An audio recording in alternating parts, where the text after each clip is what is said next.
Hello there again. I hope you like this series so far. This is the third video that is really going to talk about the applications that Chinese are using during the coronavirus outbreak.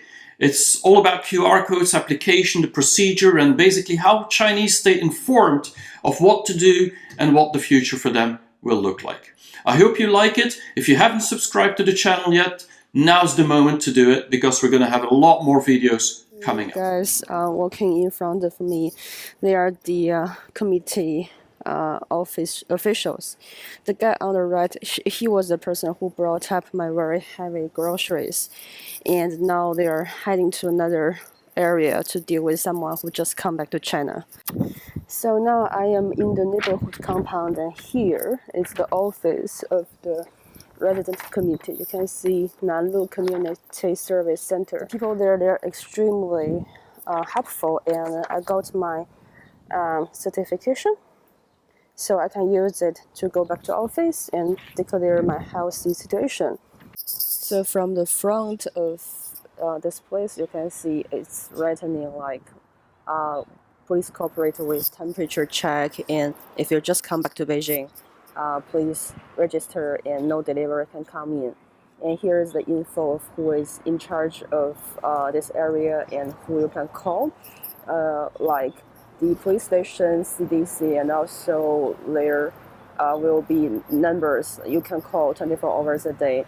So here is the interesting part, because we can send over like ID number.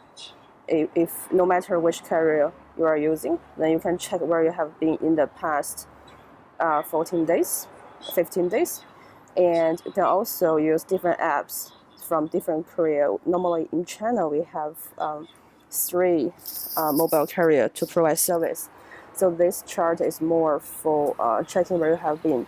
And this particularly interesting, this one, is that as a resident in this compound, I can just scan a QR code and register myself after I finish quarantine, so that I can get a e-pass on my phone. Now, I believe one of the biggest difference between China and the West when it is about containing and constraining the virus outbreak has to do with the information that Chinese had to know how to deal with this outbreak. Now, this has to do with a lot of applications.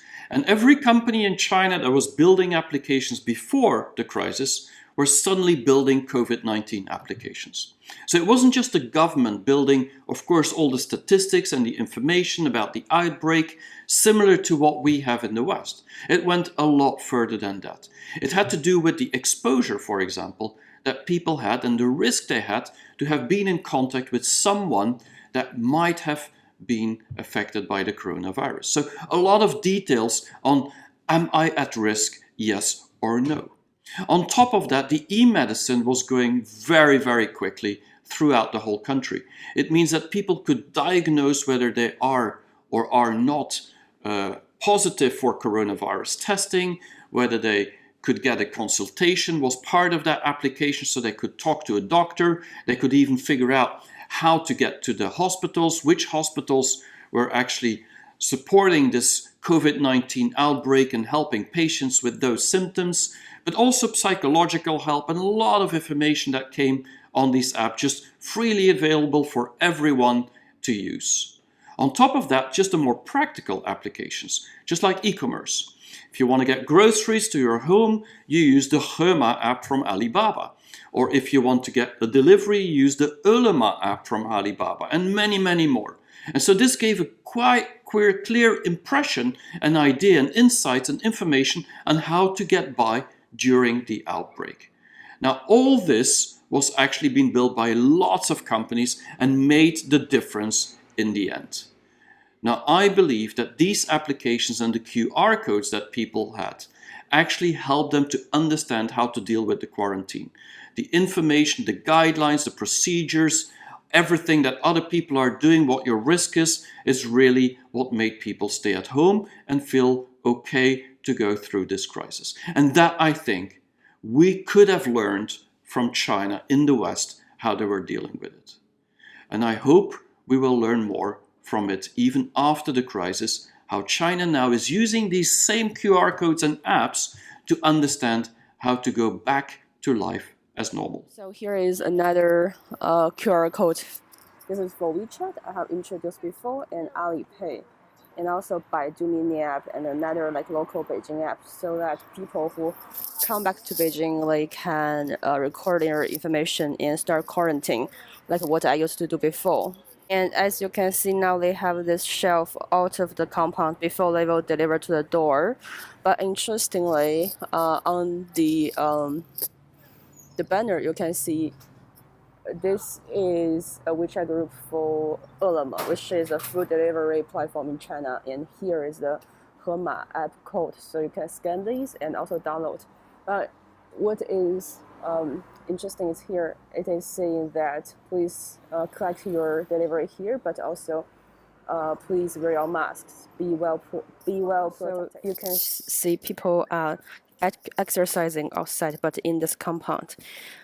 Now, if we hear Temperance talk about these apps and these QR codes she's scanning to get information, then we can assume safely that China is the country with more information about the coronavirus outbreak and the measures and the effects of it than any country in the world. Now, if we hear the Western media, what they're saying is that a lot of that data is covered up, it's fake news, and basically the numbers are much bigger than the numbers in the West, especially since America and Italy, Spain, these numbers exceeded those in China. But I believe that we have to take a few things into account. One is that China took measures to quarantine and put everybody in lockdown, or many people, much more strict than any country in the world. Now, secondly, we have to think that the fact that the transparency in China for the government is critical to keep people from not being accountable. They want to make people accountable for their actions. And so healthcare is very important to get the right numbers, otherwise they can't make people accountable. That's very different from 2003 with SARS. And the third thing I think I would say is that to get treatment for free by the government if you're tested positive on the coronavirus symptoms, you have to basically be part of the statistics. So faking these numbers would not be in the benefit of the population because they wouldn't get the free treatments. And there's many other reasons. So I believe China today is probably more transparent on these numbers than they've ever been. Does that mean the numbers are real? That there's not been changes or not been fake numbers? Probably they are, but I think they're very close to reality. And that is not the view that many people have in the West today.